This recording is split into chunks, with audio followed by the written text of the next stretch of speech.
하나님의 약속은 시대를 초월하여 살아 숨쉽니다. 그리고 때로는 역사의 한 페이지가 성경의 모든 예언이 살아있는 진실임을 증명하는 거대한 증거가 되기도 합니다. 오늘 우리는 바로 그 기적의 순간, 하나님의 신실하심이 온 세상에 선포된 한 사건을 통해 우리 믿음의 근거를 다시 한번 깊이 새겨보고자 합니다. 오늘 이 이야기가 당신의 마음에 깊은 울림을 준다면 하나님의 은혜를 나누는 마음으로 이 영상을 주변에 공유하고 구독을 통해 저희와 동행해 주십시오. 당신의 작은 실천이 누군가에게는 큰 위로와 희망이 될 수 있습니다. 주님의 이름으로 당신의 삶에 평안과 축복이 가득하기를 기도합니다. 1948년 5월 14일 텔아비브의 로스차일드 거리. 훗날 이스라엘의 초대 수상이 되는 다비드 벤구리온은 분주한 걸음으로 미술관으로 향하고 있었습니다. 그곳에는 유대 지도자들과 전 세계에서 모여든 기자들이 그의 도착을 숨죽여 기다리고 있었습니다. 정확히 오후 4시 그는 연단에 올라섰고 그의 입에서 나온 선언은 2000년 가까이 흩어져 살던 한민족의 운명을 그리고 성경의 역사를 완전히 바꾸어 놓았습니다. 우리는 이스라엘 땅에 유대 국가의 건립을 선포하며 이 국가는 이스라엘 국가로 알려질 것입니다. 바로 그 순간 구약 성경에 등장하는 모든 예언자들이 진리의 예언자였음이 증명되었습니다. 이 사건이 예수 그리스도의 부활 이후 가장 중요한 성경적 사건이라고 불리는 것일까요? 만약 유대 민족이 창세기 12장에서 하나님께서 아브라함에게 약속하신 그들의 땅으로 돌아오지 못했다면 성경의 진실성과 예언자들의 모든 말은 의심받을 수 있었을 것입니다.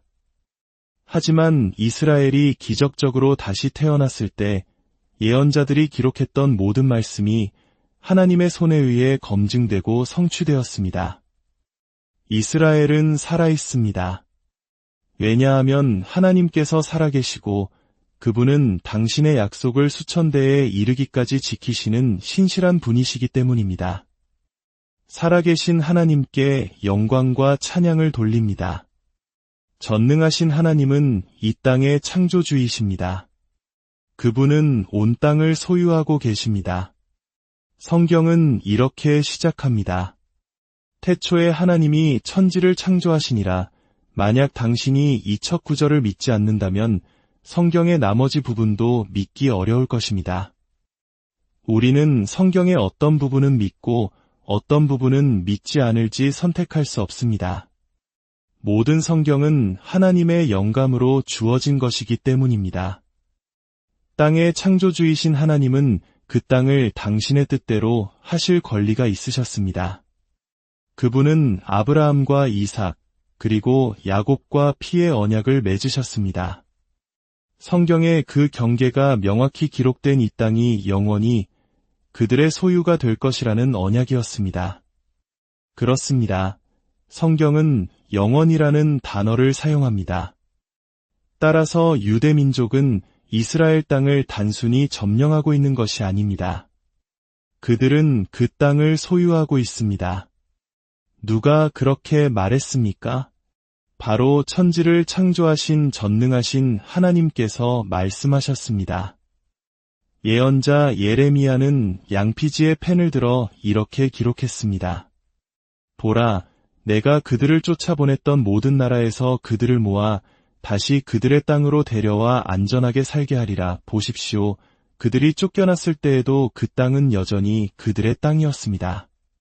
잠시 떠났다가 돌아왔다고 해서 소유권이 사라진 것이 아니었습니다. 예언자 이사야는 이스라엘에 대해 이렇게 기록했습니다. 누가 이러한 일을 들었으며 누가 이러한 일을 보았느냐? 나라가 어찌 하루에 생기겠느냐? 이사야 66장 8절의 이 말씀이 성취된 날이 바로 1948년 5월 14일 단 하루 만에 한 국가가 탄생한 그날이었습니다. 예언자 에스겔 또한 주님의 말씀을 대언했습니다.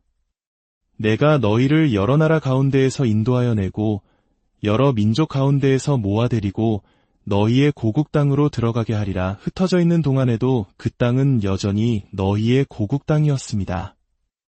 이스라엘의 재탄생은 전능하신 하나님께서 당신의 약속을 수천대에 이르기까지 지키신다는 살아있는 증거입니다. 이는 유대 민족이 참으로 하나님의 눈동자와 같다는 것을 증명합니다. 눈동자는 우리 신체에서 가장 민감하고 보호받는 부분입니다. 누군가의 눈동자를 건드리면 즉각적인 반응이 옵니다. 하나님께서는 말씀하십니다. 내가 유대 민족을 건드릴 때 너는 나의 눈동자를 건드리는 것이다. 너는 반드시 나의 반응을 보게 될 것이다. 유대 민족은 선택받은 민족입니다. 그렇습니다. 하나님께서 그들을 택하셨습니다. 그들은 하나님께서 소중히 여기시는 백성이며 언약의 백성입니다. 그 언약은 아브라함, 이삭, 야곱 그리고 그들의 후손들과 영원히 맺어진 것입니다. 그리고 성경은 이스라엘의 하나님께서 그 언약을 수천대에 이르기까지 지키신다고 말씀합니다. 이는 그 언약이 하나님께서 아브라함에게 주셨던 그날처럼 오늘날에도 동일하게 유효하다는 의미입니다. 예루살렘은 영원의 해안선과 같습니다. 이것이 무슨 의미일까요? 앞으로 세계 역사에서 일어날 모든 중요한 일들은 예루살렘에서 시작될 것이라는 뜻입니다. 예루살렘은 이 행성의 진원지입니다. 그렇기 때문에 성경은 시편 122편에서 예루살렘의 평화를 위해 기도하라고 말씀합니다. 이것은 단순한 요청이 아닙니다. 이것은 명령입니다. 그리고 그 명령에는 놀라운 약속이 뒤따릅니다. 예루살렘을 사랑하는 자는 형통하리로다. 이 형통함은 단지 재정적인 풍요만을 의미하지 않습니다. 이것은 건강, 마음의 평안, 미래에 대한 확신, 폭풍 속에서도 잃지 않는 희망, 말할 수 없는 기쁨과 영광으로 가득 찬 삶, 그리고 하나님께서 주시는 특별한 축복으로 인한 성공을 포함하는 하나님의 모든 풍성함입니다. 예루살렘은 다윗의 도시이며 하나님께서 당신의 집이라고 부르시는 곳입니다. 예루살렘은 믿음의 조상 아브라함이 그의 사랑하는 아들 이삭을 제단에 바쳤던 바로 그 장소입니다. 그는 하나님에 대한 자신의 충성을 증명하기 위해 칼을 높이 들었습니다. 그리고 수세기 후 바로 그 땅 근처에서 하나님 아버지께서는 당신의 아들, 세상 죄를 지고 가는 하나님의 어린 양을 십자가라는 제단 위에 두시고 저와 여러분 모두가 영원히 구원받고 하나님의 놀라운 은혜로 구속받을 수 있도록 그의 생명을 내어주셨습니다. 다윗 왕은 시편 137편에서 이렇게 노래합니다. 예루살렘아, 내가 너를 잊을진대 내 오른손이 그의 재주를 잊을지로다. 내가 예루살렘을 기억하지 아니하거나 내가 가장 즐거워하는 것보다 더 즐거워하지 아니할진대 내 혀가 내 입천장에 붙을지로다. 다윗 왕은 음악가였습니다. 그는 오른손으로 수금을 연주했고 혀로는 하나님을 찬양했습니다. 만약 그의 오른손이 재주를 잃고 혀가 입천장에 붙는다면 그는 더 이상 연주할 수도 노래할 수도 없게 됩니다. 연주도 노래도 할 수 없는 음악가에게 삶의 의미는 없습니다. 다윗 왕은 만약 자신이 예루살렘을 잊는다면 그의 삶은 아무런 의미가 없다고 고백하고 있는 것입니다. 성경을 연구하다 보면 의와 평강과 형통함이 예루살렘으로부터 믿는 자들에게 흘러나오도록 정해져 있음을 발견하게 될 것입니다. 예루살렘의 평화를 위해 기도할 때 당신은 당신 자신과 당신의 가족, 그리고 이 나라 위에 하나님의 은총을 지속적으로 풀어놓는 것입니다. 다니엘을 생각해 보십시오. 그는 하루 3번씩 예루살렘을 향해 창문을 열고 기도했습니다. 그의 기도는 너무나 강력해서 어둠의 왕자를 불안하게 만들었고 그의 왕국을 위협했습니다. 사탄은 악한 사람들의 질투심을 이용하여 페르시아 제국의 법을 바꾸게 했고 다니엘의 기도를 불법으로 만들었습니다. 한 사람의 기도 생활이 너무나 강력해서 정부가 그를 두려워할 정도였습니다. 하지만 다니엘에게는 예루살렘을 향한 기도가 너무나 소중했기에 그는 굶주린 사자굴에 던져지는 것을 택할지언정 기도를 포기하지 않았습니다. 여러분의 삶에 하나님의 형통함이 폭발적으로 일어나기를 원하십니까? 예루살렘의 평화를 위해 기도하십시오. 그 기도는 지옥의 문들을 흔들고 하늘의 문들을 열 것입니다. 불가능을 가능하게 만들고 결코 끝나지 않을 하나님의 형통함을 가져올 것입니다. 하나님께서는 정해진 때에 초시계처럼 정확하게 움직이십니다. 시편 102편 13절은 말합니다. 주께서 일어나사 시온을 긍휼히 여기시리니 지금은 그에게 은혜를 베푸실 때라. 정한 기한이 다가오미니이다. 왜 특정한 시기에 예루살렘이 수도로 인정받는 일이 일어났을까요?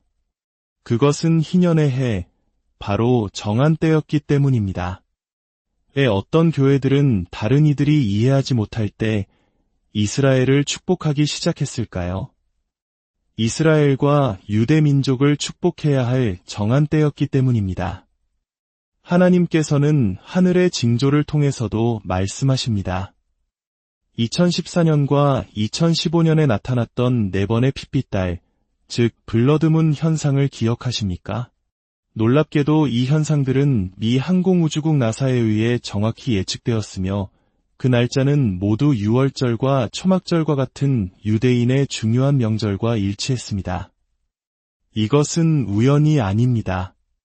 달과 별을 주관하시는 분은 하나님이십니다. 하나님께서는 우리에게 말씀하고 계셨습니다. 때가 가까웠다. 깨어나라. 이러한 징조들을 볼 때 성경은 너희 머리를 들라. 너희의 구속이 가까이 왔느니라고 말씀합니다. 우리의 구원이 가까이 왔습니다. 왕이신 예수 그리스도께서 곧 오십니다. 주님께서는 친히 호령과 천사장의 소리와 하나님의 나팔 소리와 함께 하늘로부터 강림하시리니 그리스도 안에서 죽은 자들이 먼저 일어나고 그 후에 우리 살아남은 자들도 그들과 함께 구름 속으로 끌어올려 공중에서 주를 영접하게 하시리니 그리하여 우리가 항상 주와 함께 있으리라. 머지않은 어느 날 이 모든 일은 실제로 일어날 것입니다. 눈 깜짝할 사이에 우리는 이 세상을 떠나 주님과 함께하게 될 것입니다. 그러므로 오늘 저는 여러분이 하나님께 한 가지 서약을 하시기를 권면합니다. 전쟁의 때뿐만이 아니라 일상 속에서 꾸준히 예루살렘의 평화를 위해 기도하겠다는 약속입니다. 예루살렘을 사랑하는 자는 형통하리로다. 이것은 변치 않는 하나님의 약속입니다. 이제 주님께서 여러분에게 복을 주시고 여러분을 지키시기를 원합니다. 주님께서 그의 얼굴을 여러분에게 비추사 은혜 베푸시기를 원하며 주님께서 그 얼굴을 여러분에게로 향하여 드사 평강 주시기를 원합니다. 이 땅에서 일어나는 일들로 인해 낙심하지 마십시오. 주님께서는 이러한 징조들을 볼 때 머리를 들고 기뻐하라고 약속하셨습니다. 우리의 구원이 가까이 왔기 때문입니다. 우리가 하나님의 말씀에 따라 그의 택하신 백성인 이스라엘을 존중하고 축복할 때 그 축복과 은총이 여러분의 삶 위에 임할 것을 믿으십시오. 온 세상의 왕이신 주 예수 그리스도께서 곧 오십니다. 우리는 공중에서 있을 그 위대한 만남을 준비합니다. 예수님의 이름으로 기도합니다.